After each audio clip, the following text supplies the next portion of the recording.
17 mars.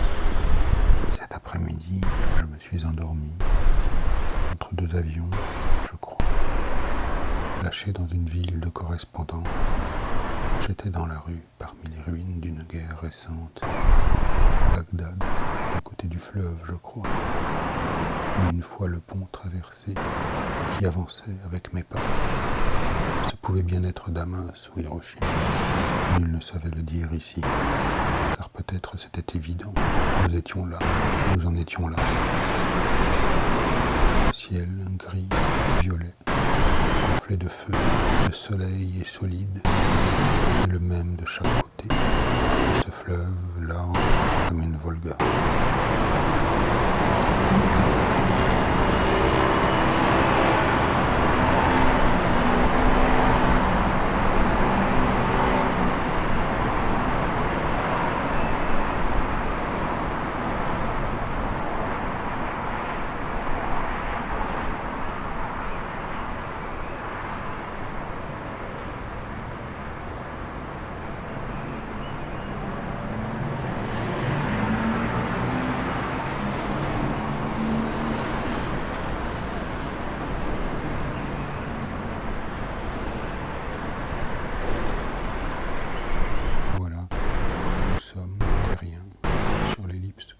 Autour du feu, au point où nous étions au premier confinement. La révolution a eu lieu pour l'homme astronome. 1 an a passé. La Terre a tourné autour du Soleil 365 fois sur elle-même, plus 6. L'heure de ce couvre-feu, ce voleur qui se présente sous un faux nom, ce violeur qui masque son visage. Jupiter a recroisé Saturne comme tous les 20 ans.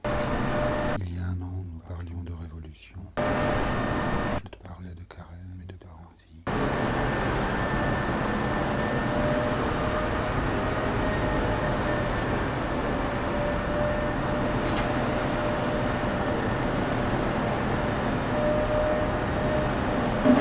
On croit le péril, croit aussi ceux qui sauvent. Écrit Hölderlin sur une île épargnée par le naufrage. Cette île n'est pas sur une carte géographique. Cette île pourrait s'appeler l'art de vivre, l'art de voir.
Mana kutu na polisi ate.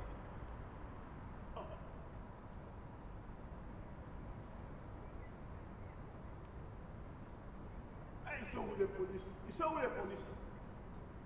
En plus, police municipale. Ils sont où?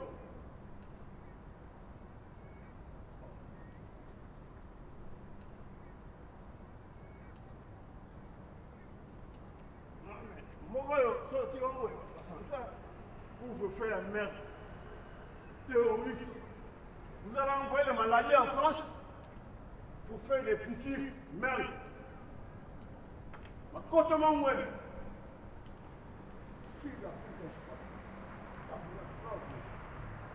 Terroriste. Le vrai terroriste, c'est vous, les Français. Le vrai. Vous allez injecter les produits là pour les gens pourris. Après, ils disent ah, les Français. On me fait. Ah, c'est un killer. Non, mais c'est vrai, voilà.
Fureur de se voir obligé d'éteindre un feu par ceux qui collaborent avec ceux qui l'allument et l'alimentent en permanence.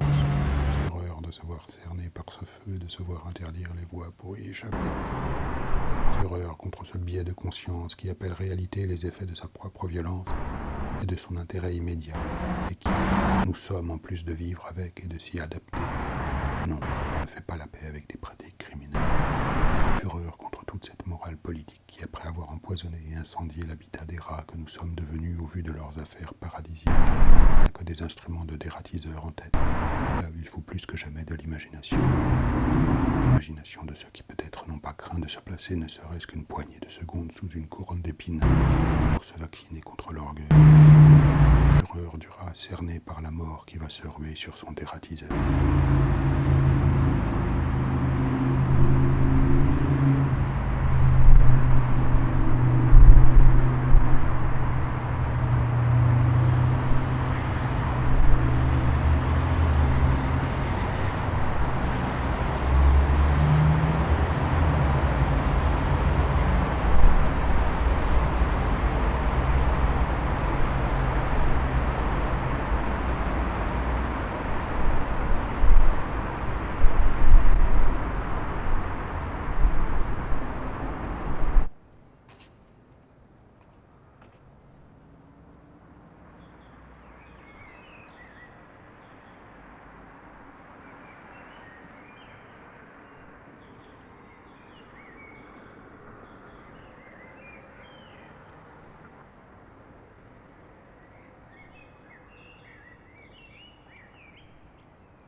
Le cinéma n'est pas un moyen d'expression nouveau ou plus facile, ni même une métaphysique de la poésie. Il est un moyen de libération totale de l'esprit et de tout ce qui lui ressemble. Troisièmement,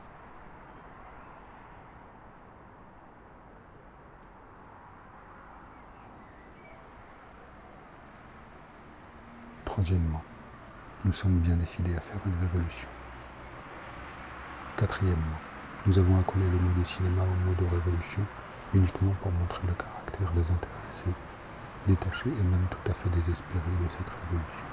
Cinquièmement, nous ne prétendons rien changer aux erreurs des hommes, mais nous pensons bien leur démontrer la fragilité de leurs pensées et sur quelles assises mouvantes, sur quelles caves ils ont fixé leur tremblante maison.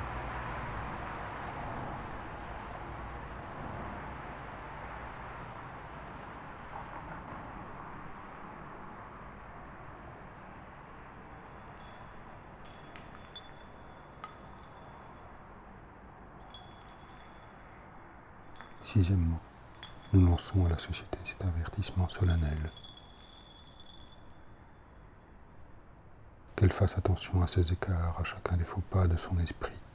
Nous ne la raterons pas. Nous sommes des spécialistes de la révolte. Il n'est pas un moyen d'action que nous ne soyons capables au besoin d'employer.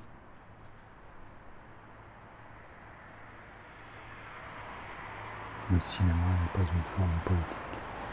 Il est un cri de l'esprit qui se retourne vers lui-même et est bien décidé à broyer désespérément ses entraves.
Comme tous les 20 ans, Saturne et Jupiter ont échangé leurs places, se sont croisés dans le ciel.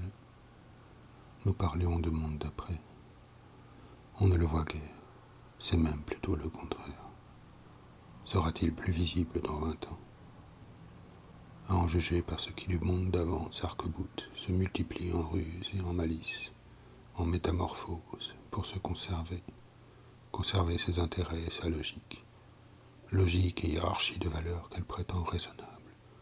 Comme était raisonnable, il est vrai, le carnage des communards. Raisonnable, la Première Guerre mondiale. Raisonnable, l'assassinat des Algériens de 1961. Raisonnable, les 60 000 morts depuis le couvre-feu, au nom d'une machine économique qui trouve raisonnable de ne laisser rien de vivant, pourvu que son dogme soit sauf. Nous serons, oui, dans 20 ans, raisonnablement, en pleine catastrophe.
instrument de chantage, menace à la misère sociale, menace au chaos, pour maintenir une misérable et illusoire position de pouvoir, pour déplacer le sentiment de la culpabilité aussi, détourner le regard des erreurs, des fautes, de calculs élémentaires de cette pseudo-science, qui persiste à ignorer, par exemple, la première loi de thermodynamique, sans parler de réduire l'homme à un muscle, 2 os et 3 réflexes.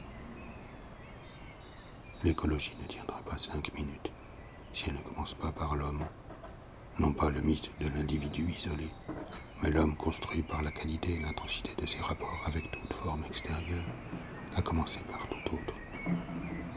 La violence, son principe, les mafias, la famille, les castes, toute pression de l'ordre, tout étouffement d'un geste, tout chargement de nos mains nues, tout empêchement d'un pas de côté, nous referons consommateurs maladifs, coiffreurs obèses, escargots sans pluie, coupés de la vraie vie par l'obstacle de la force aveugle et de l'accusation réciproque. Il n'y aura pas de monde écologique possible avec des citoyens tels que nous sommes encore, de gré et de force. L'État démocratique qui doit nous libérer de cette menace, de cette contamination sans repos, de cette humiliation organisée et de ce chantage de masse, chantage au travail comme au chômage, dans une relation qui est exactement celle d'un violeur et de sa victime. Les États continuent de se faire au mieux complices de ce crime, au pire les commanditaires même de ce crime. Ils manquent tous à leur devoir. Et la France, liberté, égalité, fraternité, s'enfonce aujourd'hui dans la rupture totale avec sa promesse, sous prétexte de menaces extérieures et intérieures qu'elle a contribué à nourrir, que ses représentants ont contribué à nourrir. Entendons-les bien d'ailleurs. Ce n'est pas défendre la République, c'est se l'approprier qui les motive. C'est-à-dire obtenir un blanc-seing pour pouvoir raisonner le pire.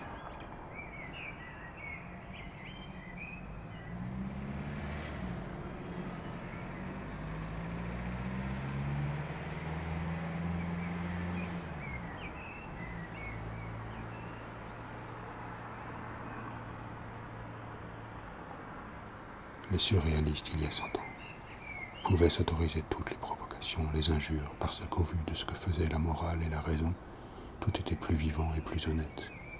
Cracher à la face d'un président, et surtout de ses soutiens dans l'ombre, serait de toute façon plus humain et plus respectueux de l'esprit que nous devons de partager et de répandre. Il va être difficile d'échapper à la violence les temps qui viennent, sauf à se dire quel est le piège même que nous tend cette trahison, qui connaît parfaitement la ligne sous laquelle en faire usage, pour ne pas être celui qui a commencé.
Désormais, un État sérieux qui veut faire une politique écologique devra mettre chacun de ses citoyens à l'abri de tout chantage, intellectuellement, financièrement, et dans ses structures mêmes surtout. Les comportements suivront, sans morale ni police. C'est la promesse révolutionnaire, celle que veulent trahir ceux qui se réclament aujourd'hui de la culture française ou de la République, faute sans doute d'une imagination handicapée par la violence héréditaire. Et c'est aussi la promesse évangélique traduite politiquement, c'est du moins ce que Chateaubriand pensait. Lui, monarchiste, moi, anarchiste. Et je suis volontiers son compagnon sur ce chemin.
et je suis volontiers son chemin en compagnon.